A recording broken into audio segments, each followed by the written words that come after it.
Addiction Rébellion, outils.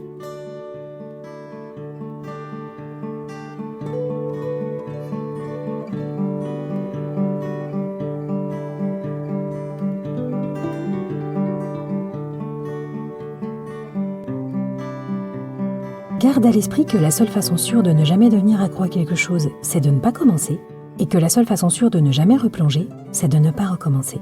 Cette phrase, nous l'expliquons toujours un peu plus. Salut à toi, c'est Sophie. Aujourd'hui, c'est lundi. Bienvenue dans Addiction Rébellion, un podcast pour tout connaître des addictions, pour t'en libérer et pour les dépasser. Ce podcast est un partage citoyen, un retour d'expérience sur un vécu assez dense, et il ne se substitue en aucun cas à une prise en charge médicale. Aujourd'hui, je vais te parler des rechutes et des glissades. Je vais avoir besoin de 3 épisodes pour te montrer comment elles surviennent, pourquoi, que faire et comment ne plus rechuter. Alors, dans ces épisodes, je ne vais pas faire la promotion des rechutes, mais je tiens à te dire que les glissades et les rechutes sont super fréquentes. En réalité, c'est rare les personnes qui s'arrêtent du premier coup et qui ne rechutent pas. Si tu as consommé beaucoup et ou longtemps, et ou des produits ultra addictogènes, et ou que tu as commencé très jeune, et si tu n'as pas très bien compris ce que c'est une addiction, comment ça fonctionne, s'il y a certains mécanismes qui t'échappent, tous ces paramètres s'associent et compliquent ta route. Mais il n'y a pas de fatalité, tu vas voir. De plus, les rechutes et les glissades sont communes à toutes les addictions. Toutes, sans substance ou avec substance, officiellement reconnues comme des addictions ou pas, que tu sois une guerrière ou un samouraï de la détermination ou pas. Ce n'est pas plus facile de sortir d'une addiction qu'une autre, parce que ça dépend de plein de facteurs. Donc, si tu culpabilises ou si tu as honte parce que tu as glissé ou rechuté, je te propose de cesser dès maintenant de ruminer sur cette question. Au cours de cet épisode, en comprenant pourquoi tu as glissé ou rechuté, tu vas comprendre que tu n'es pas une quiche ou un gros naze. Tu dois comprendre quelque chose de fondamental et le graver très profondément dans ta mémoire. Ce n'est pas toi qui est difficile à soigner, c'est l'addiction. Je répète cette phrase pour que tu l'entendes et que tu l'imprimes au plus profond de toi. Ce n'est pas toi qui est difficile à soigner, c'est l'addiction. Tu comprends ? Ce que je cherche à faire dans ce podcast, c'est t'aider à comprendre un maximum d'éléments sur l'addiction pour que peu à peu, tu sois capable d'y voir plus clair. Alors tu te dis peut-être, oui, mais moi, je me trimballe un gros dossier bien lourd, alors je suis peut-être un cas désespéré. Mais moi, je te dis que non. Parce que ton gros dossier et l'addiction, ce sont 2 dossiers différents. Moi, je m'occupe du dossier de l'addiction. Je sais ce que c'est que trimballer un autre dossier très lourd. Et même si c'est un autre sujet dont il faut absolument t'occuper, tu peux parfaitement sortir de ton addiction, quelle que soit la lourdeur de ton autre dossier. La fin de ton histoire n'est pas déjà écrite, et tu vas t'en sortir.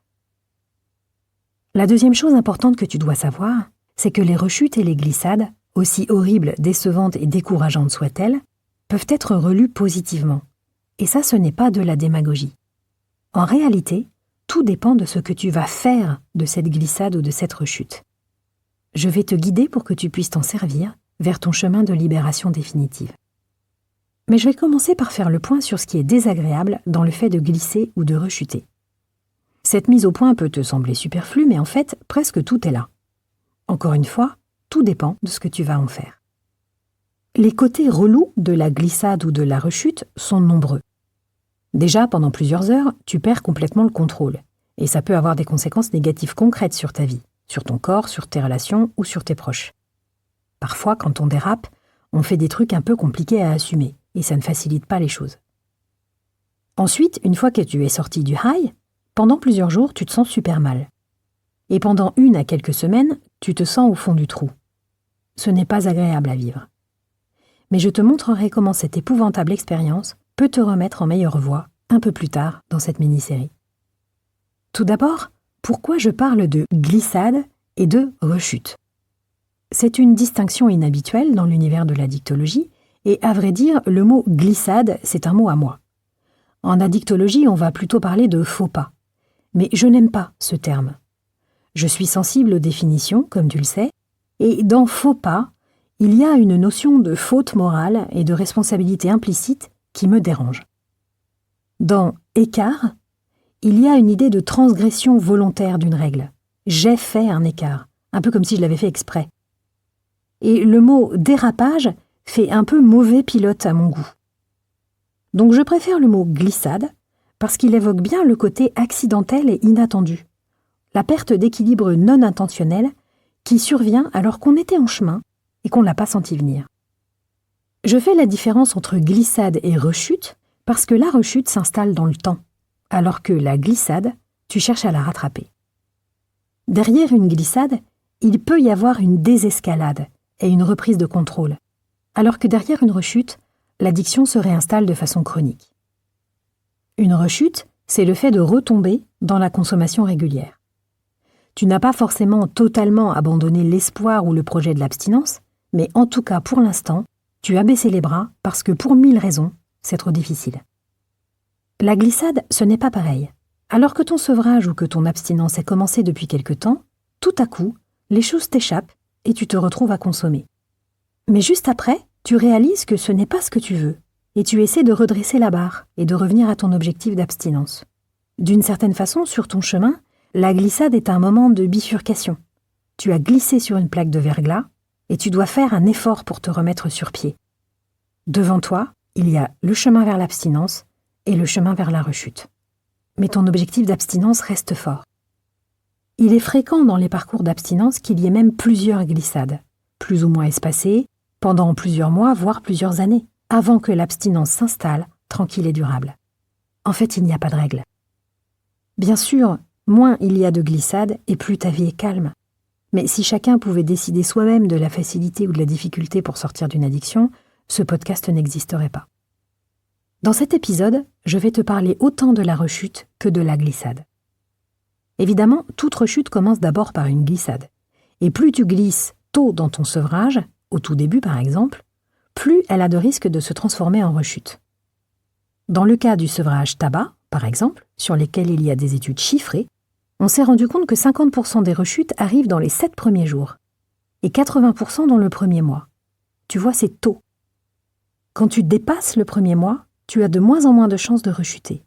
Parce que comme je te l'explique dans l'épisode 8, tu es loin du chant des sirènes.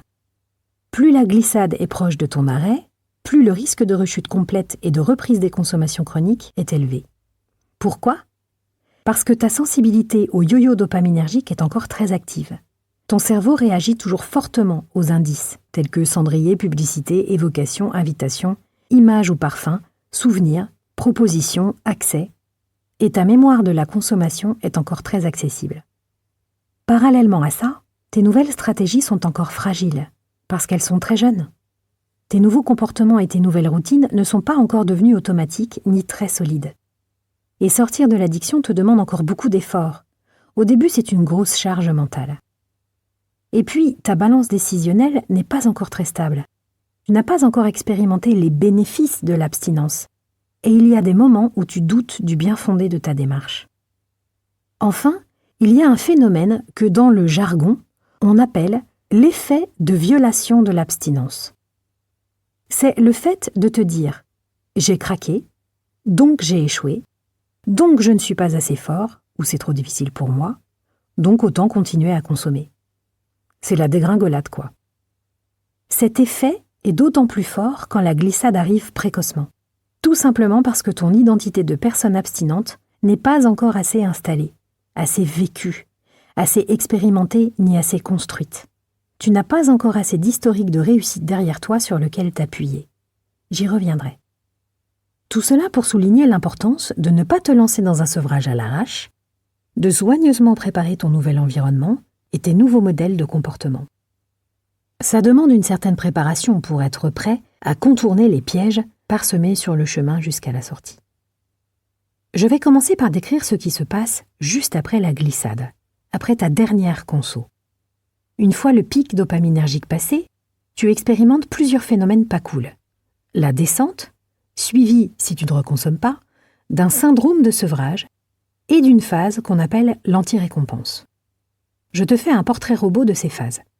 Alors, ne prends pas peur si toi, tu es en sevrage sucre, tabac, porno, jeux d'argent, ou si tu consommais peu d'une substance, parce que tu ne vivras rien d'aussi difficile que ce que je m'apprête à décrire. Tu reconnaîtras quand même certains symptômes qui sont communs à toutes les addictions, mais ce que je vais décrire à présent correspond surtout à des substances plus envahissantes pour le cerveau, comme les drogues chimiques et stimulantes, psychoactives comme on dit, ou comme l'alcool à haute dose. Ce n'est pas que les symptômes d'un sevrage léger soient inintéressants, mais je vais décrire les sevrages bien lourds pour que les personnes concernées se reconnaissent, pour qu'elles se rendent compte que ce qu'elles traversent porte un nom, que leur vécu a un début, un milieu et surtout une fin. Si toi aussi tu connais un sevrage pénible, tu dois garder en tête que ces expériences que tu traverses ne sont pas pénibles parce que tu es faible ou pas assez costaud, ni parce que tu serais un cas désespéré, mais parce que ton cerveau se recalibre. Et ça, pour lui, c'est compliqué et c'est long. La difficulté du sevrage n'a rien à voir avec ta personnalité, et tu n'es pas moins capable de t'en sortir que quelqu'un d'autre. Alors d'abord, il y a la descente, ou le crash. C'est quoi ? La descente, c'est le contre-coup direct de ta consommation et du pic de dopamine. Après la survenue du high, ton cerveau complètement submergé par cet afflux de dopamine pas du tout physiologique n'a pas d'autre choix que de foncer dans la réaction inverse pour tenter de rétablir un équilibre. Il déprime donc complètement tes sécrétions de dopamine pour compenser et il active tes circuits du stress. Cette réaction de défense produit un changement d'humeur brutal. Le monde et ta vie deviennent l'enfer.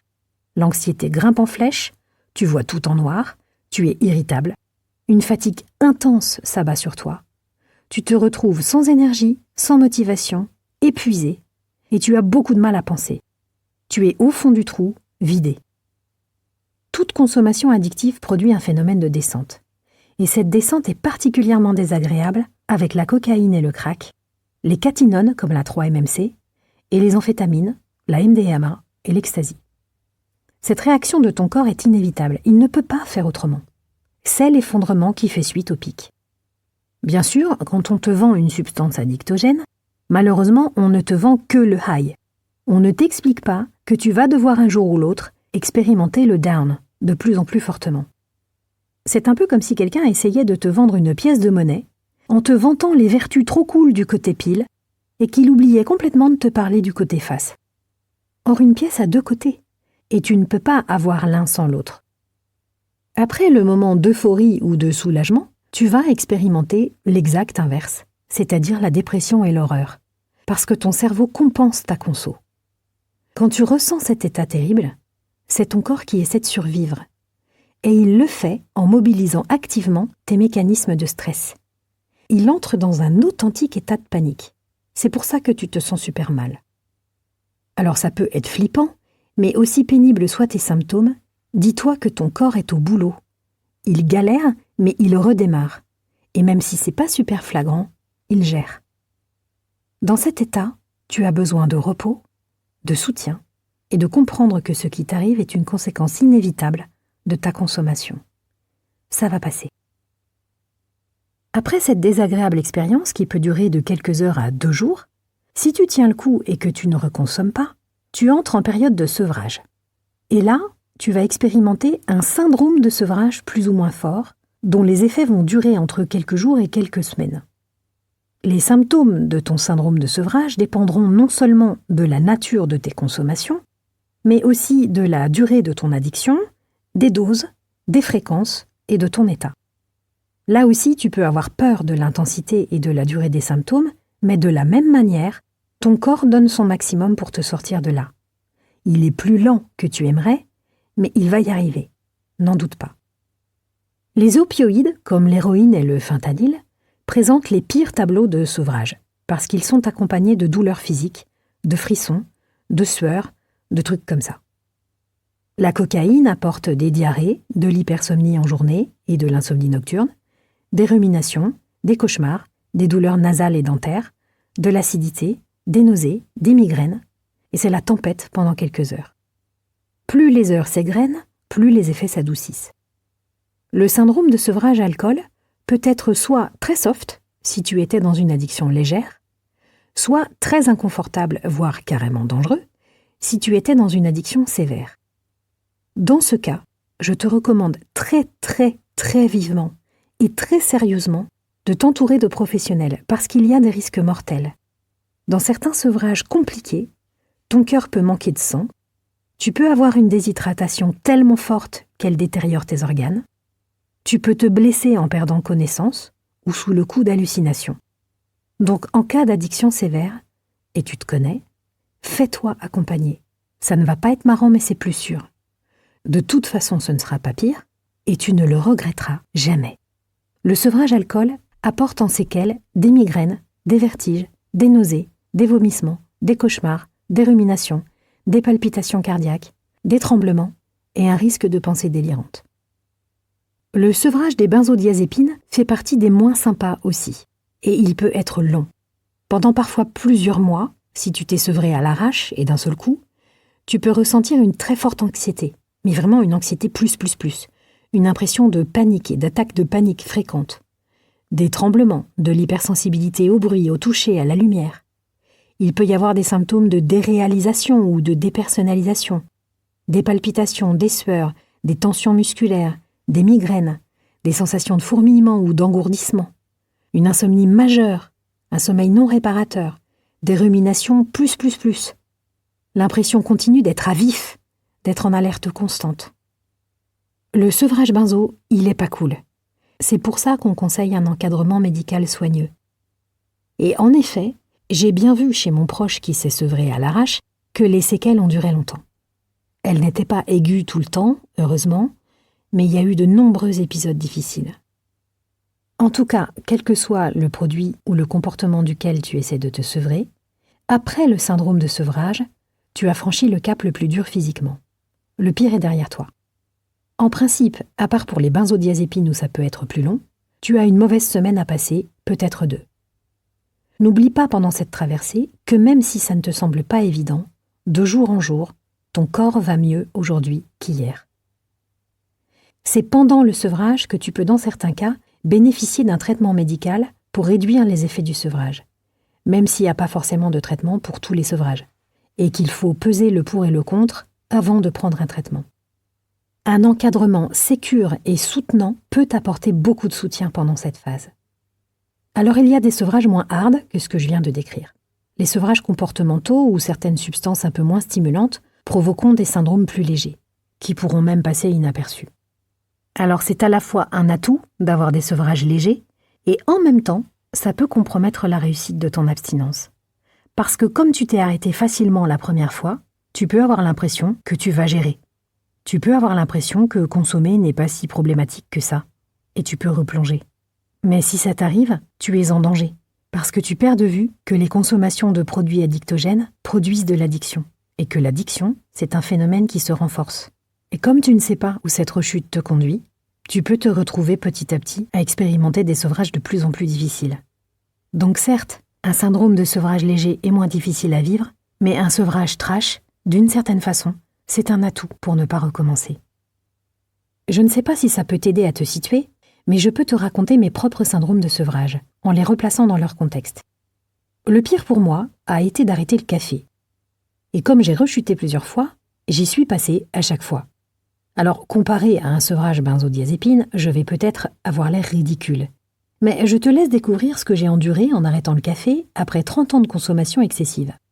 Insomnie, cauchemar, morale à zéro, idées noires, épuisement physique, essoufflement, transpiration, mauvaise haleine, langue chargée, foie en PLS, désordre gastro-entéraux, migraine, brouillard mental, anxiété, tachycardie et palpitations. À chaque fois, ça a duré 3 semaines. J'ai expié le poison par tous mes pores. Paradoxalement, c'est la sévérité des symptômes qui ont fini par m'aider à me sevrer définitivement. Parce que rien que l'idée de repasser par là, ça a fini par me vacciner. Pour info, comme je l'évoque souvent dans ce podcast, je buvais beaucoup de café et depuis très longtemps, à tel point que j'avais commencé à ressentir des effets négatifs d'en boire autant. Et malgré le fait que j'y trouvais de moins en moins de plaisir, et si tu me suis, tu sais que je mets de gros guillemets autour de ce mot, qui n'est qu'une illusion, malgré le fait que l'expérience était de plus en plus désagréable et que j'en payais les conséquences, je ne pouvais pas modérer ma consommation. Bref, une addiction, quoi. Alors j'ai eu moins de mal à cesser de fumer. J'ai fumé du tabac pendant 18 ans, d'abord des clopes industrielles en paquet, et puis du tabac à rouler. Je ne fumais pas comme une cheminée, je fumais à peu près 8 roulés tous les jours, et j'ai commencé tard, vers 19 ans, après avoir été fumeuse passive depuis ma conception, dans un environnement familial où le tabac était présent quotidiennement. J'ai arrêté plusieurs fois, notamment quand j'attendais mes enfants, et jusqu'à la fin des allaitements, mais aussi à 2 ou 3 autres reprises, le tout sans réussir à ne pas reprendre, jusqu'à ce que j'en sache suffisamment pour comprendre comment ne pas reprendre. Quand j'ai arrêté définitivement, j'ai connu quelques pics de stress, quelques cauchemars, un peu d'anxiété, de l'irritabilité, mais ça a duré moins d'1 semaine. D'ailleurs, la perspective que l'abstinence allait me libérer de ces poussées de stress et d'anxiété m'a fortement motivée à ne surtout pas reprendre. Ça a été intense pendant 2 jours, mais assez rapidement je me suis sentie bien. J'ai connu un moment de tension plusieurs mois après l'arrêt, celui dont je te parle dans l'épisode 9, mais j'ai eu la chance de réussir à le surmonter et de le comprendre. Quand tu arrêtes le tabac, le moment le plus dur à passer, ce sont les 3 premiers jours. Tu peux ressentir du manque, de l'obsession, des envies très fortes, de l'irritabilité plus, de l'agitation, des sautes d'humeur, une forte sensibilité émotionnelle, des troubles du sommeil, des fringales de sucre, je te renvoie aussi à la méthode en 15 épisodes où je t'explique pourquoi, des troubles digestifs et de la fatigue. Si tu étais un gros fumeur, tu peux te sentir instable comme ça pendant 2 semaines à 1 mois. Mais le moment le plus dur pour toi aussi, ce sont les 72 premières heures. Après ça, tu as fait le plus dur. C'est le moment de faire un grand nettoyage dans ta maison, dans ton garage, dans ton dressing, dans ton jardin, ou de te mettre au footing, au bricolage. Bref, je te conseille de t'occuper et de commencer tes journées en écrivant une to-do list. Ça t'évitera de rester à tourner en rond sans rien faire. Et puis, bois beaucoup d'eau, ça va aider ton corps dans ses fonctions d'élimination. C'est peut-être pendant ces premiers jours que tu as besoin de soutien. Quand mon proche s'est arrêté de fumer, il a fait un trou dans un mur en placo en donnant un coup de poing, de rage. C'est à ce moment-là que j'ai été le plus utile, pour l'encourager à tenir le coup et à passer le cap. Finalement, 2 jours plus tard, il était plus calme. 1 semaine plus tard, il se sentait mieux et il n'a jamais repris. Tiens bon si tu cesses de fumer. C'est intense au tout début, mais ça passe.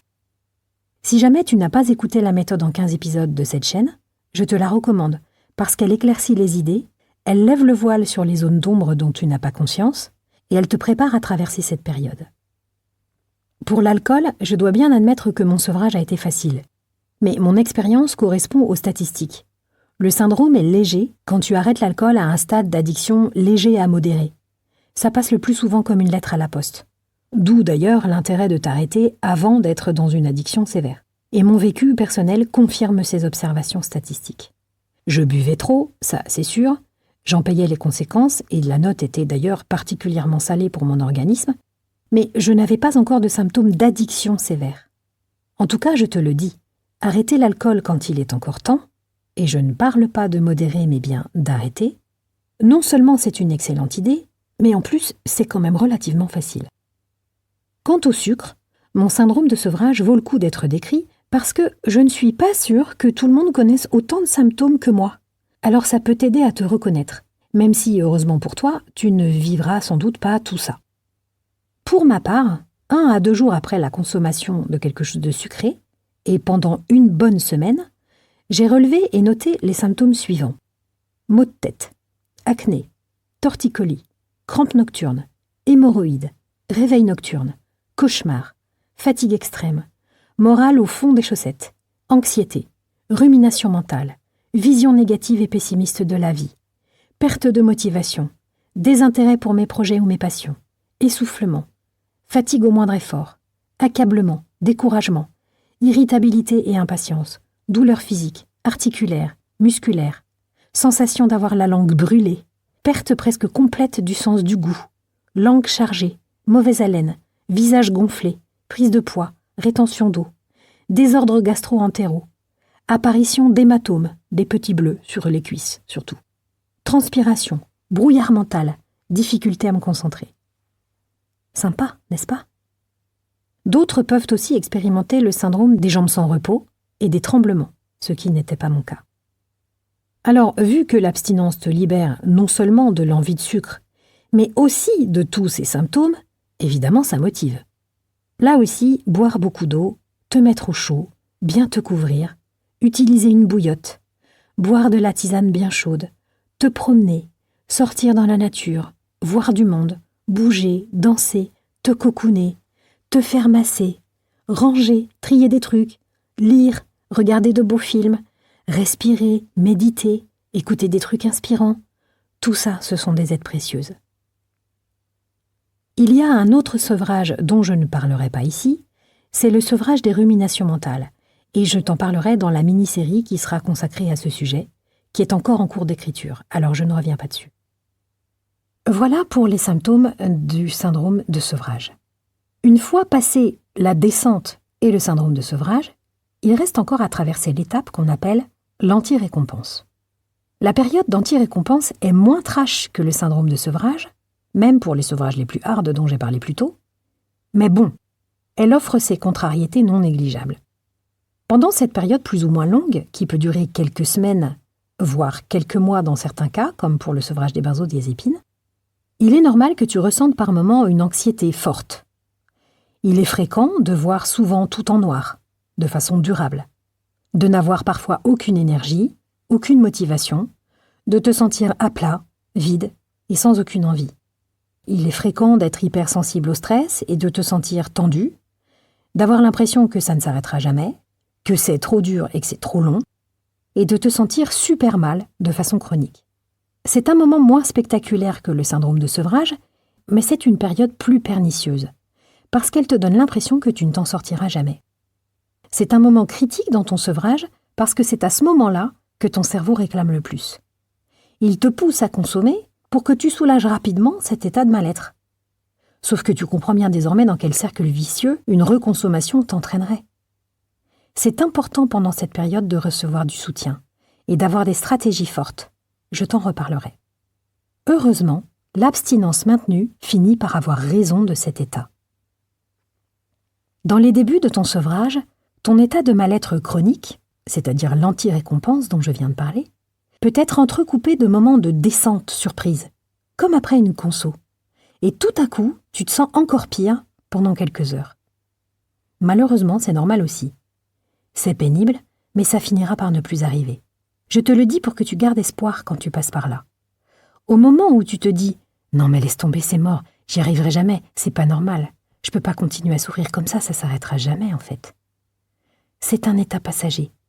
C'est une redescente, comme un rebond si tu veux, ou un contre-coup temporaire. Ton cerveau est encore câblé en mode stress parce qu'il réagit à ta dernière conso. Ça lui prend du temps de se rééquilibrer, et ça va finir par passer si tu tiens le coup. C'est pendant cette période que tu gagneras du temps en bénéficiant d'un soutien comportemental et émotionnel, grâce à des activités ou des thérapies dont je te reparlerai dans le 3e épisode. Encore une fois, ne prends pas peur. J'ai décrit le pire des pires sevrages possibles pour que tu comprennes, si jamais tu fais une expérience de sevrage difficile, qu'elle a un début, un milieu et une fin. Je sais bien que ça peut te faire flipper, mais il ne faut pas que ça te fasse fuir. Il vaut mieux te sevrer maintenant que continuer de consommer. Et si tu as peur de ne pas réussir à tenir le coup toute seule ou tout seul, il ne faut pas hésiter une seconde, fais-toi accompagner. Si je te donne une image de l'après-conso, en tout cas pour les addictions les plus sévères et pour les produits les plus stimulants, la descente, c'est le moment où tu tombes au fond d'un puits. Le syndrome de sevrage, c'est quand tu affrontes une grosse tempête. Et toute la période d'anti-récompense, c'est quand tu vis sous un ciel gris, pluvieux et froid, sans voir le ciel bleu plus que quelques heures de temps en temps. Alors je sais, c'est pas super vendeur. Mais c'est un processus et il prendra fin. S'il y a une observation commune à toutes les addictions et à tous les sevrages, c'est celle-ci. Aujourd'hui, c'est moins pire qu'hier. Et demain, ce sera mieux qu'aujourd'hui, jusqu'à ce que tu te sentes libéré et en forme. Au tout début, tu vas très mal. Après, tu vas un peu moins mal. Après, tu vas de moins en moins mal. Puis, tu vas un peu mieux. Puis, de mieux en mieux. Puis, un jour, tu vas bien. Au début, les améliorations sont timides et pas franchement très flagrantes, parce que ta physiologie s'améliore avec ton état psychique. Mais rapidement, dès les premières semaines, peu à peu et malgré les fragilités émotionnelles que je viens de décrire et qui persistent quelque temps, tu as meilleure mine. Tu transpires moins. Tu as moins mal. Tu ne trembles plus. Ton appétit se régule. Ton transit aussi. Tu récupères mieux. Ton mental s'éclaircit. Tu te concentres mieux et plus longtemps. Tu as des moments où tu prends du recul. Tu es plus calme et plus présent. Tu récupères de l'énergie. Tu commences à penser à d'autres trucs. Et tu commences à réussir à faire des choses. Tu vas survivre et puis tu vas revivre. N'oublie pas, la souffrance est évolutive. Elle est temporaire. Elle est là parce que ton corps se reconstruit. Il va aller de mieux en mieux. Et puis tu n'es pas seul et tu vas y arriver. Si j'en reviens donc à définir la rechute ou la glissade, tout va dépendre de ce qui se passe après la conso. Si tu te relèves et que tu te dis « ça perlipopette, j'ai merdé. Mais j'en ai marre de me retrouver toujours au même endroit, j'en peux plus de ce truc trop nul. Je ne reconsommerai pas et cette fois, je ne vais pas me faire avoir.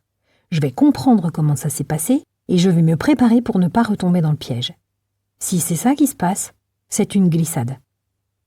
Si tu te dis « je suis trop nul, c'est trop dur, quel échec, je n'y arriverai jamais, laisse tomber, c'est trop dur, vas-y, je peux pas, je verrai ça plus tard quand je me sentirai prêt », si c'est ça qui se passe, c'est une rechute. Plus ça t'arrive près de ta dernière conso, plus c'est difficile de ne pas rechuter.